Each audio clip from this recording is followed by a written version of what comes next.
actually 6 kilometers per hour, so it goes much faster in reverse.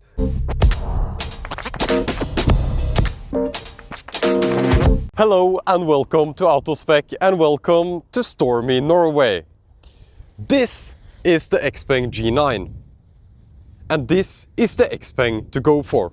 And in this video I'm going to explain why this is the one to go for over the XPENG G6 that I already did a video on. Let's start with some specifications. We have a large, almost 100 kilowatt hour battery. I think it's 93.1 kilowatt hours usable. It is a LFP battery. Yes, you heard right. The performance car, this is the G9 Performance, has a LFP battery. And this is something that we have been seeing more and more from Chinese automakers in especially, that they put the LFP batteries, large LFP batteries, heavy LFP batteries inside their cars to have the benefits of LFP, like 5C charging performance. On paper, this car has a peak charging rate of 525 kilowatt. Finding a charger that will supply the amps needed for that in Norway is nearly impossible. But I have been able to charge this, and that will be later in this video, a quick charging test where I talk a little bit about the charging performance of the car. Having a long-range LFP car is so cool to me. I think that's one of the things I would want in a car, is that we have a LFP battery with good thermal performance that works well in winter, and we have all the benefits of LFP battery, like the increased cycles that you can do without degradation, that you can maybe charge it to 100% a little bit more often, or you need to, of course, to calibrate the BMS. But I do love a LFP battery, and I think it's so impressive that XPENG has been able to put this into a production car that works, that's on sale in Norway. 43,000 euros. It's not expensive at all. It's of course competing with the Tesla Model Y. It isn't nearly as efficient, but doesn't matter when it has this insane charging performance.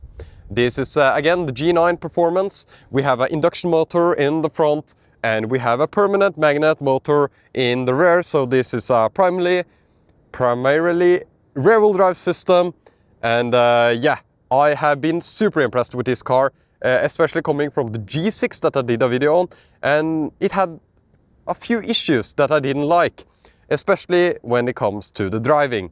This car has some of the same issues in a little bit of a different way that I will explain in this video. At the same time, it has some stuff that makes it like a way better buy, in my opinion. This is the proper SUV from XPENG, and I'm super excited to check it out with you. 540 kilometers VLTP from this battery, and we have a charging time of 12 minutes from 10 to 80 in this car. On paper, of course, that depends on the chargers and if you're able to find a charger. The price is a little bit difficult because it depends, of course, on all the options that you add. Unfortunately, they have quite a few options that you can add, but they do have some nice interiors, they do have some packages.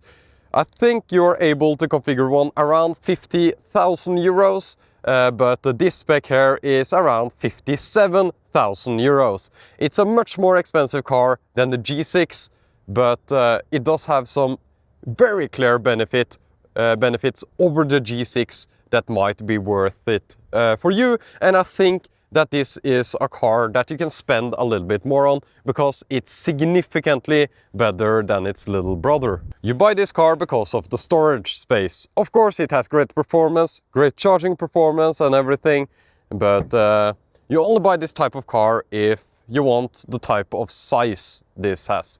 And I will show you that we have a large trunk here, a lot of space. You can see my camera gear here, and if we open this one, we have of course some emergency equipment under here. Not a ton of sub-trunk, but the space here is great in my opinion.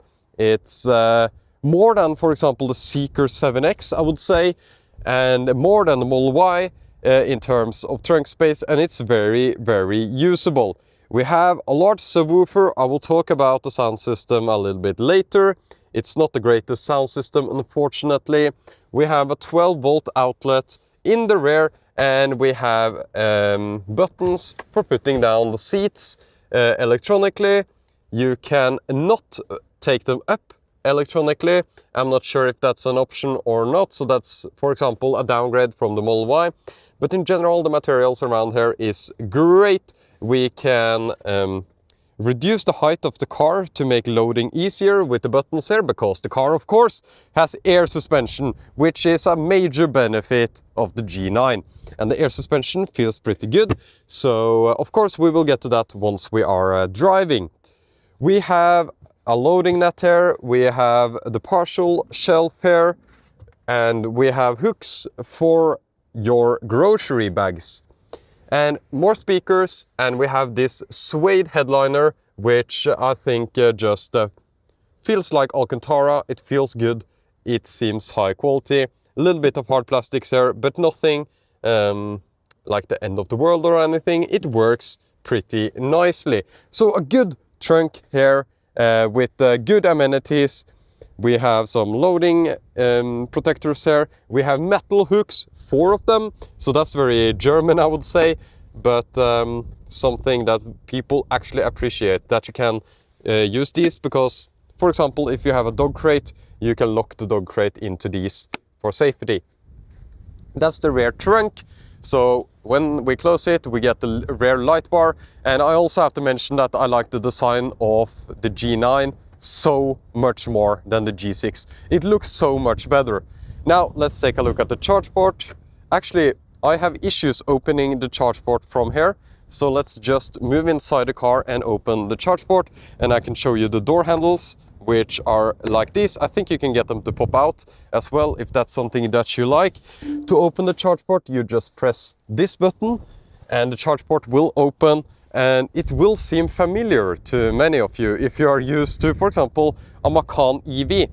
The door just slides to the side and reveals this one.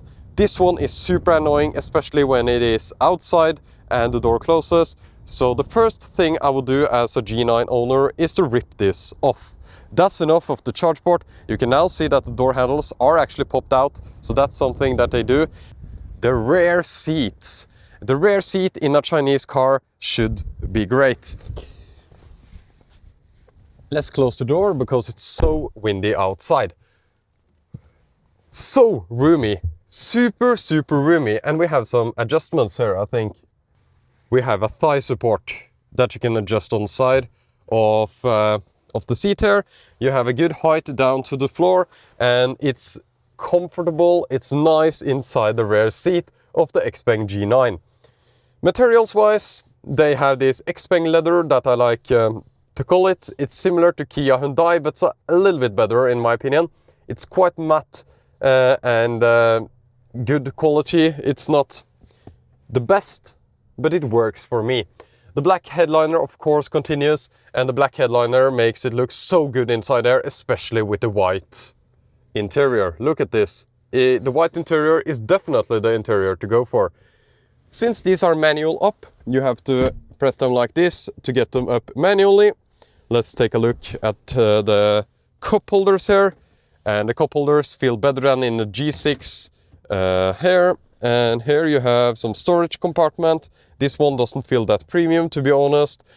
XPENG is a very strange brand to many of North Americans and Europeans even, because they are not a super premium brand. Oh, we have massaging rear seats.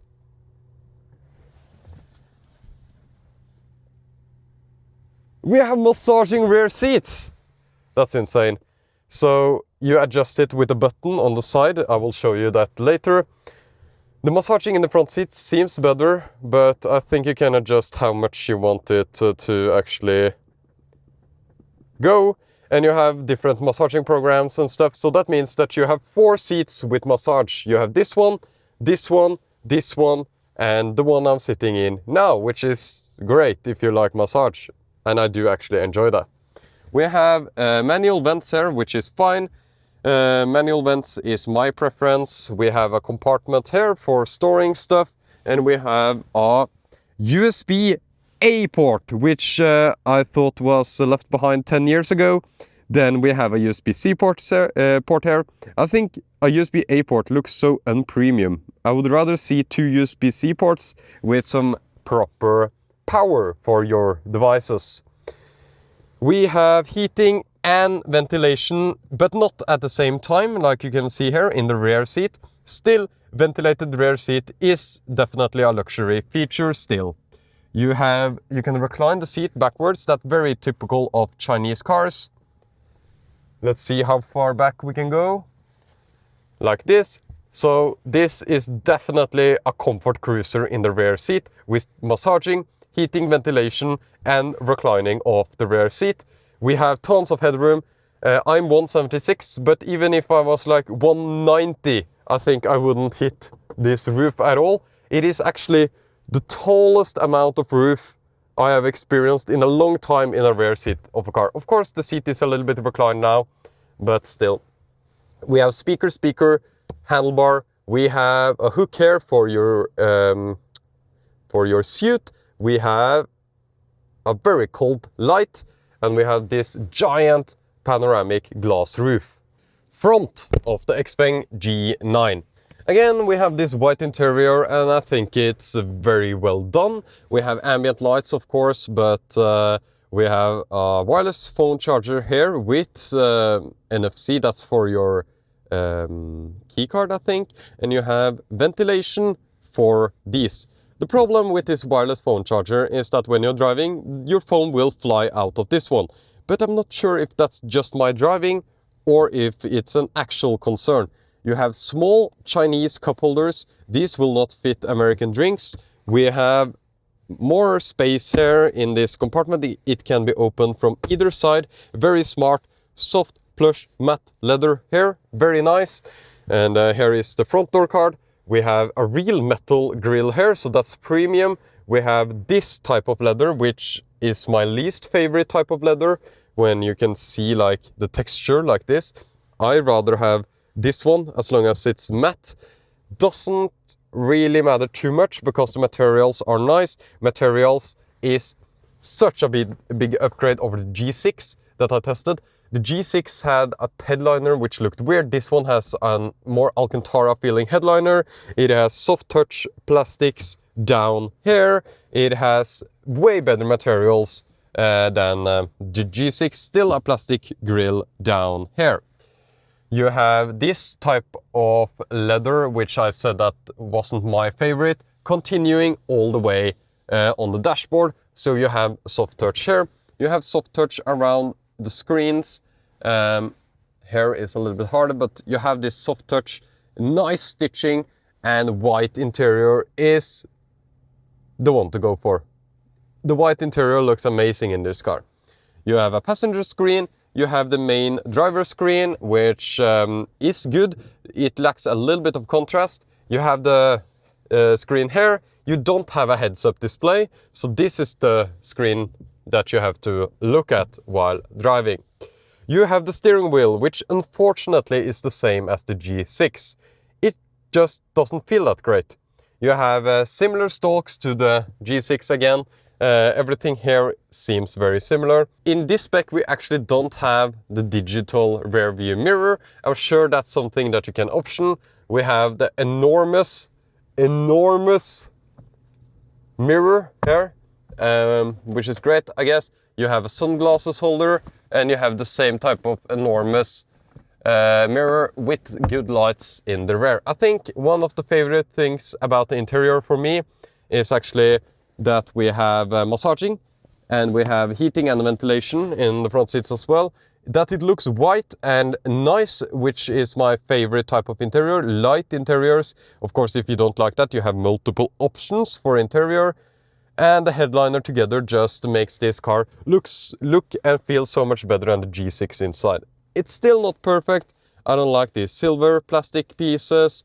There are, again, this leather material that I don't really like, but in general it feels very nice inside here, and most people will be happy with the interior, except the steering wheel. Software is very similar to the G6, just feels good, feels nice, feels fast. I actually have no complaints about the software. I think the software is better than the Seeker software. I think it's faster. I think some people had complaints about the software being very, very slow earlier. Okay, so it says not enough range, so let's press the charging symbol. Okay, so you have to press the charging symbol then. Okay, now I understand the XPENG software, which is of course a benefit. This car has Sentry mode, it has Pet mode, and it has everything you need, which is nice to see in such a software-defined car. Here we see our charging stops, 22 to 62% in 16 minutes on a 300 kilowatt charger, 15% to 79%, 25 minutes on a 250 kilowatt charger, 15 to 51% in 13 minutes on a 350, 15 to 66% in 20 minutes on a 200 kilowatt. It has a nice, seemingly nice route planner, 4 charging stops to Bodø. That makes sense in terms of how many charging stops that this car would need. But of course, this is something that you need to test on a road trip to make sure that it's a good route planner, of course. I think that was it for like a quick tour of the car and how the interior looks, generally how the software looks. Let's take this car out on the road and see how it drives, because it's very different from the other XPENG. I let off the brake pedal. I have no feet on any of the pedals, and I press the accelerator slowly. Let's straighten the car and we start to creep. We are creeping with X pedal. We are creeping at 2 kilometers per hour. Now, if I brake, I let go of the brake pedal again, I will start to creep forward. So how do you stop? Well, you press the brake pedal hard and you lock the car. So that's a type of one-pedal driving that I've seen in multiple Chinese cars that I don't like. It's not true one-pedal driving because I need to press the brake pedal.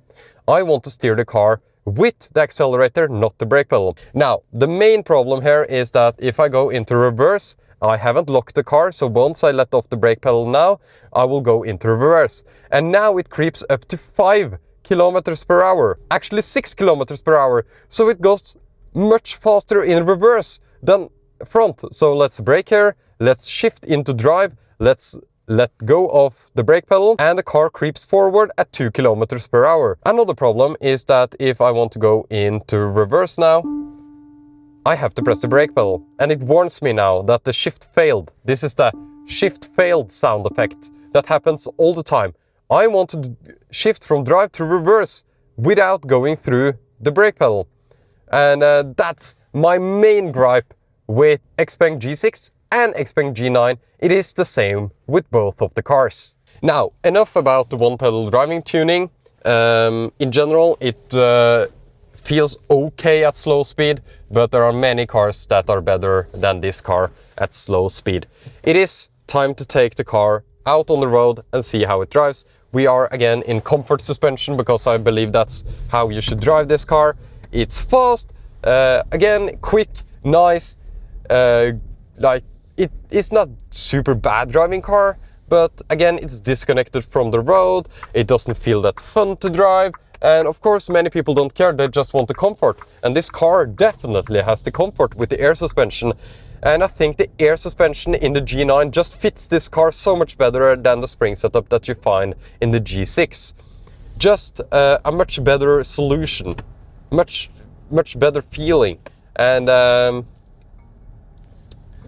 let's turn off the alerts. So the alerts in this car is actually very easy to turn off once they pop up. If you exceed the speed limit, something that I would never do, but if you exceed the speed limit by 1 kilometer per hour in the European Union, it'll ding at you. This car has an awesome system to turn this off quickly, one of the best systems I've seen, so that's very props to XPENG. Many Chinese cars that enter the European market have problems because they need to implement all these warnings and stuff from the EU, and when they do it to the extreme level just to make sure that they have everything covered. And that's why people say that Chinese cars are noisy on the road with dings and alerts. But the truth is that these cars are completely silent in China. I've driven so many Chinese cars in China, they are completely silent. It's nothing to do with them being Chinese, it's their implementation of the EU directives. The car is large, it feels large. It has such a stance over the G6 I think it's the proper stance that a SUV should have. And in general, it feels okay to drive, it feels fast, but it's not very connected to the road. It doesn't give you that fun, nice feeling of driving a car, but it does give you the comfort of driving. Okay, we are connected to the charger. I had to move over because someone came to my charger, which is completely fine because it's not very self-explanatory. Let's turn off the AC actually for this, just to see. Waiting for response from the charging station. Let's see. So if we look at the charging speed here, we are ramping up. We're at 10%. The battery is heated, of course. So let's check what kind of charging speed we get, which will be exciting with this car. We have 600 amp Phoenix contact cables here. They say HPC. These will max out at 600 amps, which is interesting, of course. We can see all the charging details here. 375 amps and 400 amps. Let's see what happens here, which will be exciting. Now we are charging. Just to give you a little bit of an insight into how this car charges. It requests 515 amps. I would expect it to actually ask for a little bit more than that. So we are only getting 387 kilowatts. But to be honest, that's nothing to complain about. And I like this animation that kind of shows you how many kilometers you are gaining according to the VLTP standard. So it seems locked at 514 amps. At the other side of the charger, it seemed locked to 350 amps. So this is of course much better. So let's see if we get a good charging curve. 63% and 328 kilowatts. It dipped down a little bit, and then it just jumped up again, which is interesting. So 400 amps now, which means 305 kilowatts at 67%. Pretty great. So many people doing charging tests today, not just me. You can see the Leaf, you can see the Opel, and this van just charged, and the Tesla, of course. So not just me out at night doing these charging tests. Full session. Average 311 kilowatts, that's very good. 23 to 81% in this time frame. It says that there was an error, but there were no error. 11 minutes and 44 seconds from 23 to 81%. That's very good. I would say an average of 311 kilowatts is good. It's very good, of course. Let's conclude the XPENG G9. I charged it. I looked at it, interior, exterior, everything. The specifications are very impressive. It's a little bit expensive in Norway, difficulty to compete with other cars, especially the Tesla prices are crazy, and many people would maybe prefer a Tesla for some reason. Of course, the Tesla is funner to drive. It has, I would say, a similar type of interior, not the same comfort, but it has this kind of Tesla finish to it. I kind of like the new Tesla interior, to be honest. Anyway, this is a more comfortable car. It has a good air suspension that feels great on the road. It has insane charging. It has so much going for it. I think the XPENG G9 is the best XPENG product that has ever been put out so far. There are some issues with the steering wheel and the one-pedal driving tuning and the driving itself that I don't like. But everything else is a good package, and I think the XPENG G9 is a good buy if you watch this review and you think, okay, I don't care so much about the driving feeling, I want a more comfort-oriented car, I don't care that much about the steering wheel as long as it works, and it works.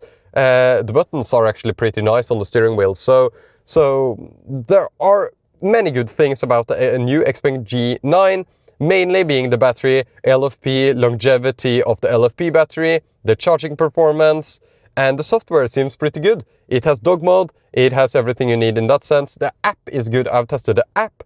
Seems very good and responsive, the app. And in general, very satisfied with the car. But there are like a few issues, and I wouldn't buy this car for myself. It doesn't fit my needs. Anyway, thank you so much for watching. Remember to comment down below what you thought about the video.